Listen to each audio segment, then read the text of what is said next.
অনেক সময় এরকম হয়। আসলে মনের দিকে যদি ভালো না থাকে তখন যে কাজকর্ম ভালো লাগে। আগে মাছ ভাই করছিলাম, রান্না করবো, এর ভিতরে মাছটা রান্না করে হয়ে ওঠেনি। এই যে আপনাদেরকে দেখাই করা দিয়ে কেমন হচ্ছে দেখবেন তো। অনেকগুলো করে একসাথে দিয়ে দিচ্ছি। এবার তো আমার বন্ধুরা বলবেন যে এত কম তেলে এভাবে দিলেন কেন, এটা হয়ে যাবে বন্ধুরা, মাছ মাছের হবে, খেতেও টেস্ট হবে।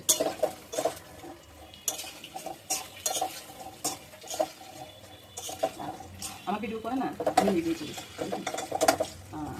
আসলে একা হাতে দেখানো বা কত অনেক সময় আপনারা আমাকে দেখতে পারেন না আর কি। ভিডিও তো করতে গেলে একটু এই ভিডিও দেখাতে হয়, আসলে মামুনিও কাজকর্মে একটু ব্যস্ত থাকে, হয় না দেখানো। এখন চিন্তা করেন যে একটু আমি সামনে আসি সে এই যে কড়াগুলো চলে আসছে। এবার আমি কী করবো, মরিচ লঙ্কাগুলো দিয়ে দিব। মরিচ বলতেছি আমাদের এখানে শুকনো লঙ্কাই বলে, এই শুকনো মরিচ বলে আর কি, ওই যে নোয়াখালীর ভাষাতে শুকনো মরিচ বলে, সেটি বলবো না।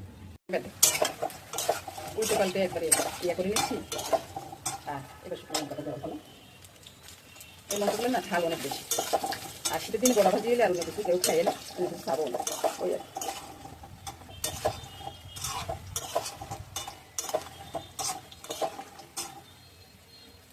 এবার বড়াগুলো হয়ে গেছে, বললো নামিয়ে নেব। নামাবো না, কড়াইতে থেকে যাবে, তেলের ভিতরে থেকে যাবে।